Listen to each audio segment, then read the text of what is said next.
vous pouvez m'aider. Le temps qui est tombé, tu as perdu connaissance, ok.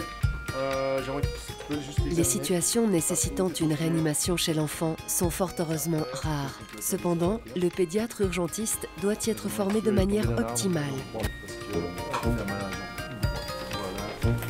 Afin d'augmenter l'exposition à ces prises en charge urgentes, différents scénarios de réanimation peuvent ainsi être simulés sur un mannequin de la taille d'un enfant. Ok, donc là l'objectif de la simulation c'est vraiment un moment de formation pour vous, c'est pas du tout un moment d'évaluation, ça reste vraiment entre nous et c'est pour que vous puissiez vous améliorer.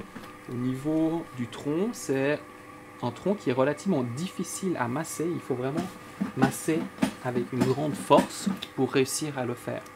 Maintenant, ce qu'on va faire, c'est qu'on va vous mettre des bruits et vous allez pouvoir ausculter. C'est relativement difficile et les meilleurs endroits pour ausculter, c'est de chaque côté, pas de façon antérieure. Dites-nous ce que vous entendez. Une séance de simulation comprend 3 phases principales. L'introduction, le scénario, puis le débriefing. Et en fait, dans la bouche, vous voyez qu'il a une langue qu'on est capable de faire gonfler en fonction du scénario. Il est aussi capable d'avoir les lèvres cyanosées en fonction de sa saturation. Donc quand vous voyez ça, on est relativement bas en termes de saturation. Durant cette phase, l'instructeur en simulation présente les principes de la simulation et les différentes fonctionnalités du mannequin et du monitoring aux participants. Donc on va commencer cette simulation. C'est Thomas, 8 kg. Il est amené inconscient par sa mère. Elle l'a retrouvé comme ça dans la baignoire. Allez-y. Thomas, Thomas, il réagit pas ni à la peine ni à la douleur. J'ai pas de pouls, il respire pas, je commence l'arrêt. Tu appelles le fait bip de rien. 2, 3, 4, 5, 6, 7, 8, 9. Qu'est-ce qu'il y a? Thomas, 8 mois, ACR, retrouvé dans sa baignoire. Ok. Arrête, voilà.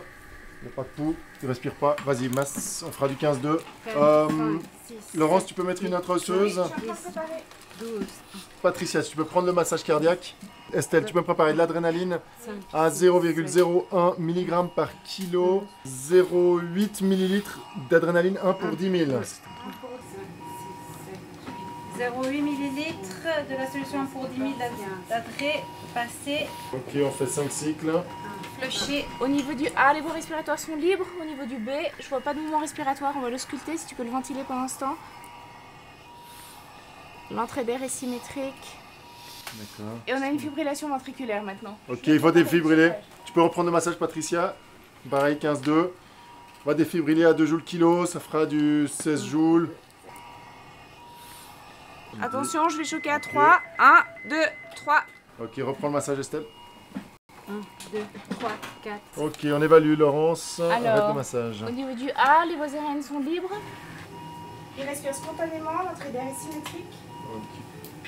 Au niveau du C, j'ai un pouls avec un rythme maintenant qui est sinusal, 150 par minute. Ok, super, on arrête. Excellent. Merci beaucoup. Bravo, très bonne simulation. On arrête le scénario maintenant et puis on va se revoir au débriefing dans 1 minute.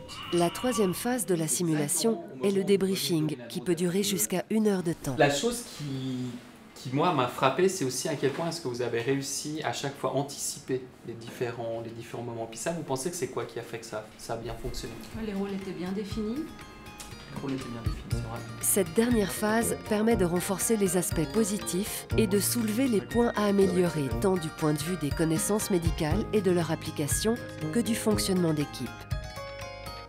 La simulation permet d'entraîner le personnel soignant à des situations pédiatriques d'urgence, afin d'améliorer la prise en charge médicale des enfants nécessitant des soins aigus.